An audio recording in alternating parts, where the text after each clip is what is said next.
We read in Peter that Satan is like a roaring lion seeking whom he may devour. And most of us are prepared to battle the roaring lion.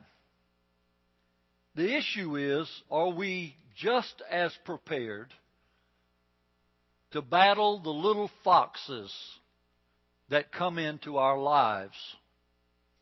You see, are we ready for that little deceptive, cute, red, bushy-tailed little fox?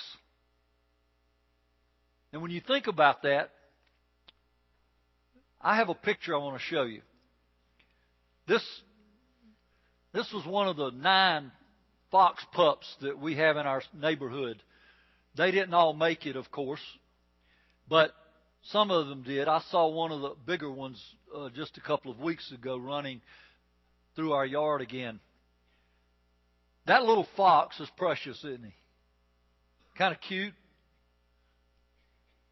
I want to tell you something about that little fox. He is very dangerous. He's dangerous because and people will tell you, he's a wild animal. But we fed this fox and the others. People fed them on their decks and fed them out back. That one's standing about 10 feet from my back porch. So we enjoyed seeing this wildlife in our neighborhood. In the Song of Solomon, we're going to be using that as a springboard, this poetic love song about dating, about marriage, and about a relationship in marriage. But I want to caution you, because you may be somebody here that's not married. There is going to be a lot in this series for you also, so don't tune out what we're trying to get accomplished here. Because even as an individual, you're going to have little foxes that will get into your life and into your other relationships if you're not married. But this song is about dating and marriage and intimacy.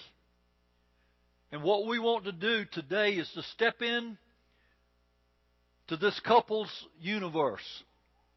And they describe their universe as a vineyard. A vineyard that is just now blooming, getting ready for the grapes to be ripe. In the 2nd chapter, in the 15th verse, we will look at this. Because the wording here says, catch for us, for the lovers. Catch for us the foxes, the little foxes that ruin, some translations say spoil, some say destroy, that ruin the vineyards. And then our vineyards that are in bloom. Here is a couple that are enjoying the first bloom of their love life. They have fallen in love with each other, and they are learning things about each other. And what the little foxes will do is they will get in the vineyard and they will eat those first little blooms that come on the grapevine, much less eating the grapes when they ripen. And so the psalmist here, the songwriter, is saying, listen, catch those foxes. Thus I've entitled this sermon, Catch 'em. Now that's Southern for catch them, if you didn't understand it. All right? Little foxes, in the context of these messages, are dangerous. The two lovers know that little foxes are going to come into their relationship. And they know that marriage is a marathon. It's not just a short sprint. So they want to eliminate or remove the little foxes that can get into their relationship and spoil or destroy their love life. I don't know if you remember the series that was on television years ago. Some of you don't even know anything about it, but There was a character in the Revolutionary War that got the title of Swamp Fox. And it was actually the beginning of guerrilla warfare. Because rather than the style of war that was going on where you take a musket and you have it loaded and this line stands up and shoots and the next one stands up and they're just standing shooting at each other. Now, the first time I ever saw it, I said, that is the stupidest way to fight a war I've ever seen in my life. These guys drop back and they load and they step forward. So the whole lot of people are going to die like that. Swamp Fox got a group of pioneers that were willing to fight for their country, and they would fight from the bushes and the woods. They would guerrilla warfare. They would do all kinds of things that were unconventional. The fox is that kind of animal. That's why that guy was called a swamp fox. They are an animal that burrows into the ground and hides. That's where they live, is in a den. They are very, very silent in what they do. They visit at night. They are sly. You ever heard somebody say, well, he or she's sly as a fox? They have an incredible sense of sight, smell, and hearing. Foxes are very clever. In fact, they will play dead and try to lure a bird near them where they can pounce on the bird and eat the bird. They are skilled. They are fast. They're slick. They're sneaky. They're little. They're cute. And they're adorable, like you just saw a moment ago in that picture. So here's what I want to talk about first. You need to take little foxes very seriously. You need to catch them quickly. You can't ignore little things, guys, because little things grow up to be big things. You know that. So as one little fox moves in and another little fox moves in, pretty soon that whole situation has grown into something bigger. The point of this sermon series is exactly that. We need to identify the little foxes in our lives that want to come in and spoil or destroy our relationships, particularly our marriage relationships. I will do a little sidebar here. The little sidebar is that some of you have already been married and you're single again. And you understand. So I would urge you to listen. And in your remembering how that was, then you allow God to use you to say something to other married people. This is what you need to be careful about. We allowed little foxes to get in our relationship, and it destroyed our love life. You take a little kid, restaurant, maybe in the store, and his mom or dad's trying to get him to do something, and he just absolutely backtalks that adult. Now, you're standing near, and the problem is you can't backhand that kid because he doesn't belong to you. But the issue is that is a little fox that will grow into an adult that will disrespect authority. That person will have difficulty even believing in God, because God is the authority in the universe. He will not, or she will not, respect the authority of their parents, their grandparents, the teachers in their life. So you've created this adult that disrespects everybody also. So you have to deal with that quickly. But what do people say? Oh, isn't he so cute? No, he ain't cute. He is going to be a big problem later. So you can't let little foxes take control of that little kid. You need to teach that child. But you need to identify that that is something that is not going to be tolerated. We're going to deal with it. And you deal with it in love, by the way. You can forget that backhand comment. That was just to get your attention. No, not only do you not ignore little things, you can't underestimate little things. Ask the people in Japan if the little bomb that was much smaller than their country didn't destroy and kill. One flea can get on a dog, and if you don't deal with it, it could kill the dog. You get one little termite, and they get with a lot of little other termites, and you don't know it's happening, but they will eat your house. In time, they will eat your house. So we have to deal with little foxes very quickly. The point is that this little activity or this little distraction that causes love's bloom to die or to be destroyed is a little fox. And if we don't deal with it quickly, it's a problem. You ever heard love is blind? Well, it's also deaf. Think about it. Oh, you see things in your relationship that are little foxes, but you don't do anything about them. You're blind. Love is so great, you're just blind to all the little nuances that are little foxes. One day you're going to deal with all of them at one time, and it's going to be a big issue. And you don't want to do that, so you deal with the little foxes quickly. You listen. You look and you listen and you do something about it. You pay attention to the little foxes. The Song of Solomon, in the first part of it, expresses the bloom of these two people's love. It's awesome. Awesome. And they don't want to allow little things to destroy something that's so valuable. Why would we? Why would we want to allow little foxes to thrive in our relationships that's so valuable to us?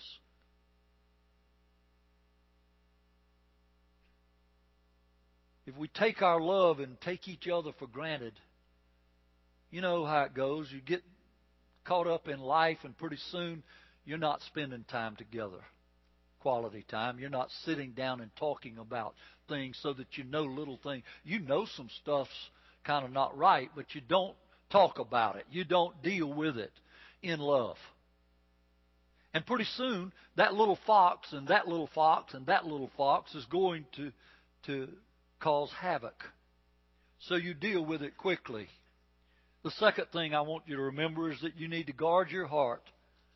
Catch them and kill them. Now, if I would have taken my gun out and walked on my back porch and blown that little beautiful fox away, my neighbors would have had a dying duck fit. But if I knew that fox was dangerous, I might be willing to take that fox out. Proverbs says this to us: above all, guard your heart, for it's the wellspring of life. All of our life comes out of our inner being. And if our inner being belongs to Jesus, then there is guidance in the Scriptures to deal with the little foxes. And we need to make that important. And I say that to set up this next illustration for you, because this illustration is a precious memory of mine. How many of you might have an Uncle Buck in your family? Anybody? Well, that doesn't surprise me. It's not too southern up here. Anyway, I had an Uncle Buck that grew up right by me. He and Uncle Buck's son, my cousin, first cousin, his nickname was Peck. Guess what his first name was? His real name, Gregory. Some of you young people said, what? Go to your internet today and look up Gregory Peck. He was a famous, To Kill a Mockingbird. You ever heard of that old movie? Gregory Peck. Well, they called Gregory Peck, my cousin. And I need to go on. My Uncle Buck had a great arbor, we called it.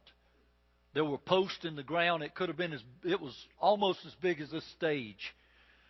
And the grapes would hang about this high. I was a little kid.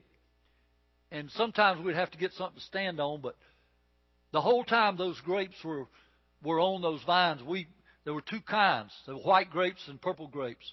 And we could just go under there any time and just eat grapes till we got sick of them. Now, my Uncle Buck, he made something he called his blood medicine out of them. And I will admit, I have tried his blood medicine thinking I may have a blood issue. But he did make homemade grape wine. Here's my point. We need to elevate our relationship, our vineyard, our love vineyard. We need to elevate it spiritually, because that's going to matter. You see, if Jesus, and He is fighting for us, if God is willing to fight for us, we need to be willing to fight for our relationships.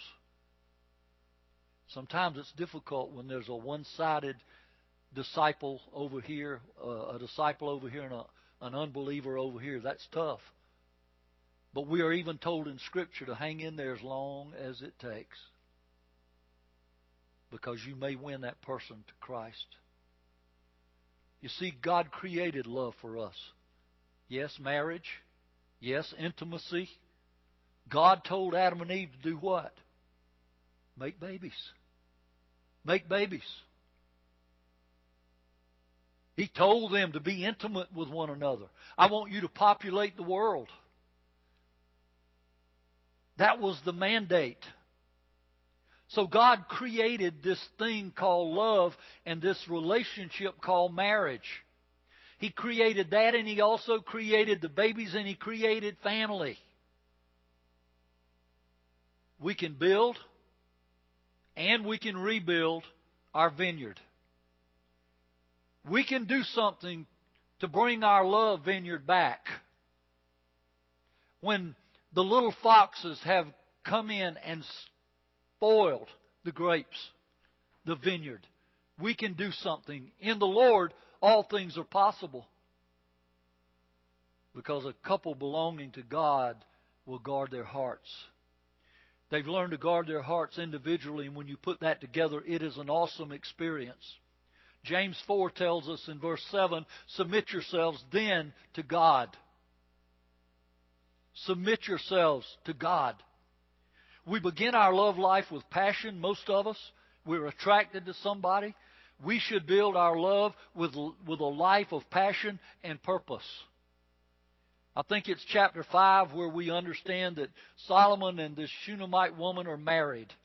They've been dating all through up until chapter 5, and then they get married. And that they want their love to continue to bloom after they're married. Who doesn't want that? They want their respect and love for each other to grow, because they've dealt with the little foxes in a timely fashion. They've found them, they've caught them, they've killed them. They're no longer in their lives. They want to be intimate. Guys, intimacy is such a vitally important part of your marriage relationship. And it needs to take place in the structure that God has given us. It's the husband plus the wife plus Jesus. It's kind of easy little formula. It's the husband, it's the wife, and it's Jesus. And if that works out pretty good, then there's family. Okay? We do what God told Adam and Eve. We make babies. And therefore we have family. Listen. When you visit the vineyard that is your own personal love life, discovering the little foxes that have slipped in to destroy and spoil the bloom of your love, then you need to catch them and you need to kill them. You ever watched a fox hunt, maybe over in England or somewhere? And they dress up in these funny suits with tight pants and stuff, and the ladies they ride side saddle, and they have on top hats, and they look like they need to be going to a big banquet. But they're sitting on these huge horses, and they have all these hounds, and they let the hounds go. The hounds start to chase the foxes. the people start to chase the hounds and chase the fox, and sometimes it goes all day long. They come back into the corral. They're muddy all over. They've been riding horses all day. Sometimes they catch a fox. Sometimes they don't. It reminds me of my cousin Peck and myself. His daddy had like a chicken coop kind of area that he kept the hound dog in that was their deer dog. And I don't know, somehow his daddy or somebody caught a fox and put him in that pen. And Peck's daddy left for work one day, and Uncle Buck said, "Peck, I want you and Webby to catch that fox today and put him away in the woods. Just take him out and let him go." We said, "Oh boy, that'll be fun." Well, we ended up chasing that fox for about 6 hours. We ended up going to the tool shed and getting a hatchet because we got so mad at him we were going to throw a hatchet and knock him out. We threw big knives at him. I know it's all sound. We're little kids. Y'all understand? 7, 8 years old. Honestly, we decided we had a burlap bag, and we would try to get him in a corner and make him run in the bag, and he wouldn't do what we wanted him to do. And you know what we did? We ran that poor fox until he just fell over. I'm serious. And we were about to die ourselves, so we pulled the bag up, stuffed him in there, and closed the top up, and took him out in the woods and let him go. Little foxes are sly, they're dangerous, they're fast, they're sleek. They will do their damage, y'all. Listen, let me tell you a story. Some of you have heard it. Do you remember Larry and Jane Quedman? They both lived into their 80s, late 80s. Joyce interviewed them on a radio show in Louisville one day about love during February, the love month. Jane had a little fox in her mind when they went to their honeymoon that night. 2 young people. A young woman who had a fear. When they got in the bedroom and they got ready for bed, honeymoon, first night. Knowing Jane and Larry, that was the first night and the first time. She was so scared. That little fox was running rampant in her inner being. She finally got up the nerve to talk about the little fox. She said, "Larry, I want you to understand something." They told this on the air, by the way. "Every night before I go to bed, I kneel and I pray. And I don't know if you want to do that or not, but Jane goes to her knees. Larry walks around the bed and knelt beside her, and they prayed." He was in the military, and when he was overseas, they knew the time difference. And when Jane knelt, Larry knelt. Whether it was night for him or day for her, it didn't matter. When she knelt at night to go to bed, he knelt with her, and they prayed. You see, what a foundation for a relationship that will be aware of little foxes, but will be bold enough to say to your lover, "I got something I need to say." And it's very important to our relationship.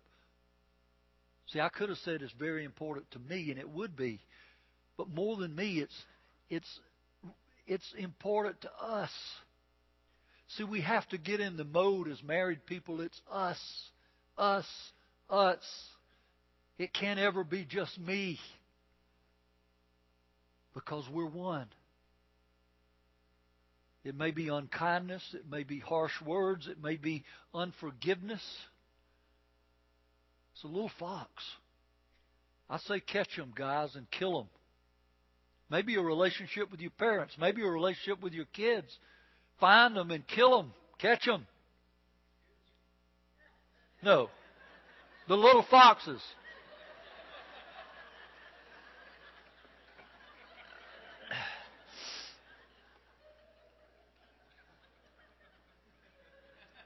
I thought y'all were tracking with me, actually. But it's commitment. It's love. It's soft, loving words. Once you know that little fox, the little fox is an issue, but the main issue is you are one, and so you fight the little fox together. And if you will do that, it will bind you closer. I love Ephesians 5:25. Very quickly, I want to give it to you. Husbands, verse 25. Husbands, love your wives like Jesus loves the church. Here's the thing. I think if I were to go around the room with a microphone and I would ask all you married men this question, would you die for your wife? Most men would say, yes, I'd die for my wife. Well, why wouldn't you help her with the kids?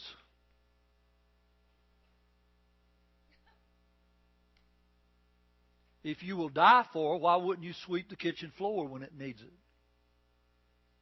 If you would die for her, why wouldn't you take her out on a nice date sometime? If you die for her, why wouldn't she be number one to you? We die for those people that we love beyond measure, unconditionally. It's something to think about. It's about the Song of Solomon that says it's adoration, it's encouragement, it's commitment, it's love. It's sacrificial. It's unconditional. A little fox of selfishness and love that protects will present my wife to God unblemished and unwrinkled. That's my responsibility. If I'm going to love Joyce like Christ loves the church, yes, I would die for her. But I also am willing to do the clothes every now and then. When she separates them, and then I do them.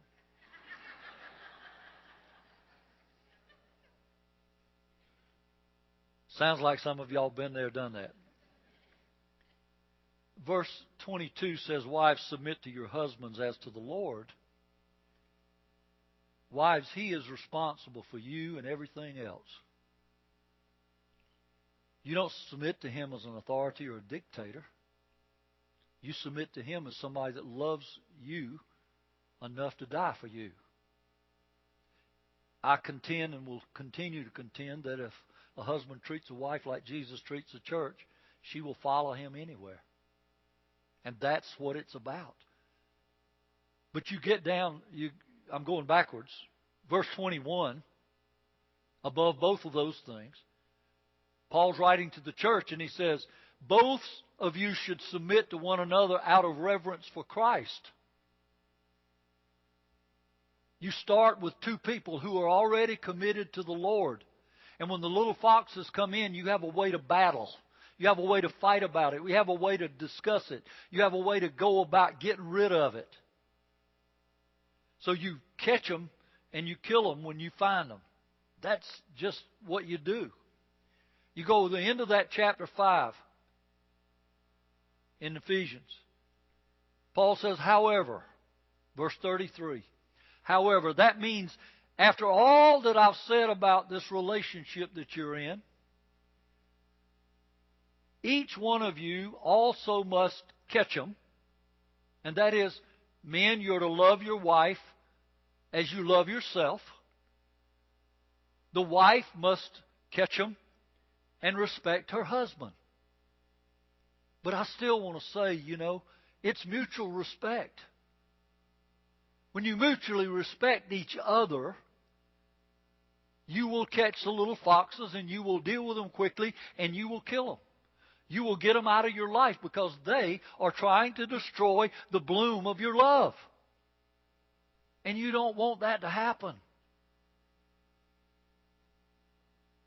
Love is too important to let your love vineyard go unattended. Third thing and final thing. Protect God's design. Catch them for others.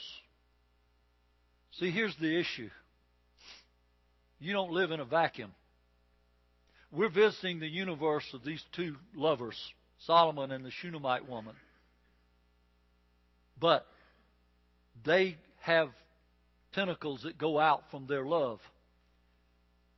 When we're married, we have tentacles that go. If we have children, we have others that we have families on both sides. We have friends. We have acquaintances. It goes out to others. We live in a community. We live in a state. We live in a nation. We live in a world. And Jesus said what? Go into all the world and make disciples. So what we do as a married couple and what we do as a family has some kind of bearing on everybody else in our lives that we come in contact with. So we are to protect God's design. And that means that we catch them. And before they destroy the little foxes, and before, I'm being very succinct now, since your comment. Before they destroy God's design, which is your love for each other, your marriage, your intimacy, and your family. You see, the little foxes will not destroy a vineyard in one day. It takes a lot of time. It doesn't happen overnight. And so, when you think about this love relationship, here's what happens. If you are apathetically ignoring the little foxes, and I added this apathetic word, because I believe many times we go at these little foxes, and we like me and Peck. You're chasing them a long time, 6 hours in one day, around and over this way, and it's dusty, and you're breathing dust, and pretty soon you say, I don't care anymore. I'm apathetic. I'm going to ignore it because I don't care. I've lost my will to care. And when we get there, the little foxes have won the skirmish. Human physical passion can be a little fox. God desires us to keep our passion pure. Now, if you want me to meddle and explain that to you, I can. Because our intimacy was created by God to be given to each other in marriage and to make babies. Is it pleasurable? Absolutely. Is it necessary? Absolutely. It needs to be kept pure. You've lived long enough to know that's not the case in our culture. We need to listen to God on this. There would be a lot less little foxes trying to destroy our relationships if we did. Nothing. Nothing in the way of my sexuality should come between me and my wife.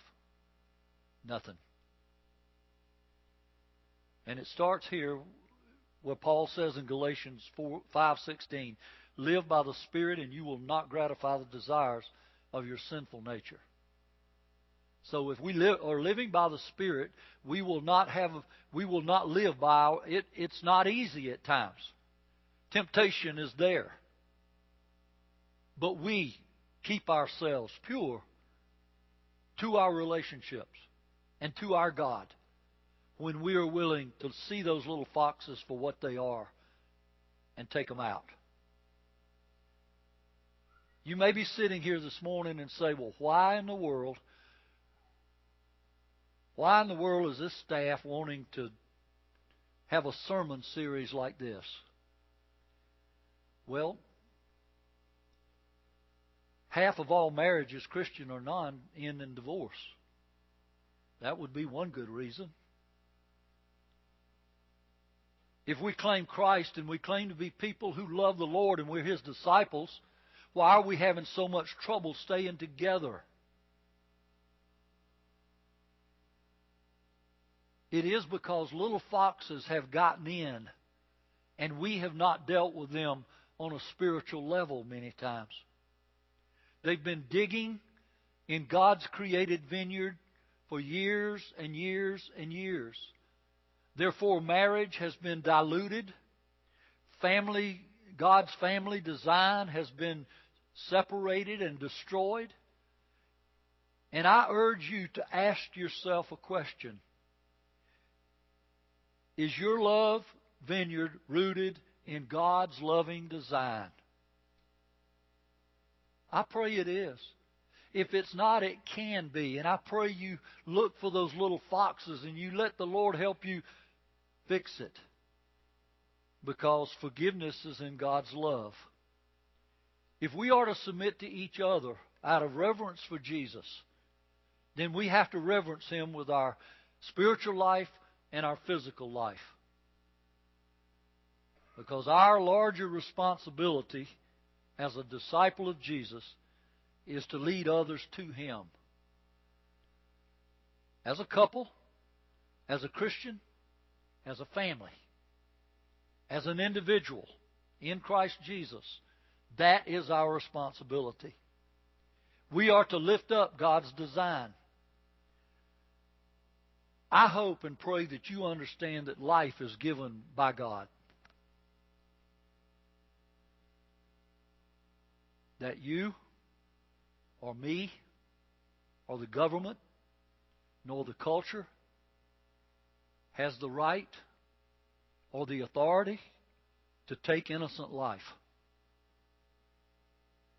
Whether that life be 95, by the time I get 95 and I ask, could I have my heart's could I get a surgery on my heart? Nope, you're too old. We're just going to kind of push you over there. And we had a president that actually said that a couple of years ago. It's not about politics. It's not about one party or the other. It is about God. And we have a responsibility to preserve God's design. Whether a person's 96 or 6 seconds old, God creates life. We do not have the authority. But we have laws. Yes, we do. But we, as disciples of Jesus, do not have to believe in that law. We don't have to follow anybody that believes in that law. I don't care where they come from. I don't care what their lean is. We can make a difference in this culture if we'll follow and protect God's design. And guys, it's wrapped up in marriage and family, no matter what anybody says.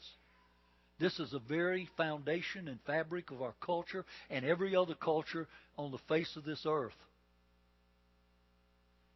It is not my right to take a life. I don't know how you can slice it any other way. I don't believe your life's expendable, and I don't believe any life is expendable because God created it. And as your preacher, if I don't preach the full counsel of God, I don't need to be your preacher. So I urge you to think clearly about honoring God with everything that touches your life. With your words, with your thoughts, with your actions, yes, with your vote. Everything you have control over, you make a decision based on your relationship with God. Many, many, many people through our culture and through our churches have dealt with that issue. I remind you, God loves everybody. He loves you. And His forgiveness is a sea of forgetfulness. You can't even see the bottom of it. You can't be sinful enough that Jesus didn't die for you. it can be fixed. Your love vineyard can be fixed because God has designed His plan to include a forgiving, sacrificial Son that His blood cleanses. And what hope that is for all of us who find ourselves allowing little foxes in our lives from time to time. I tried to talk Ryan and Frank into doing a rap for you this morning. They refused. Ryan did a good job with the beat. We were sitting talking about this sermon, and I said, here it is. Little foxes left to play will spoil the vineyard one fine day. And you just go home and bebop with that a little bit. And then add some more lines. I soften it with that little tidbit. But relationships with God and with each other are very serious. So if you got little foxes in your life, catch them quickly. Catch them and kill them. And please understand, you catch them and you do something with them because other people are depending on you to tell them about Jesus.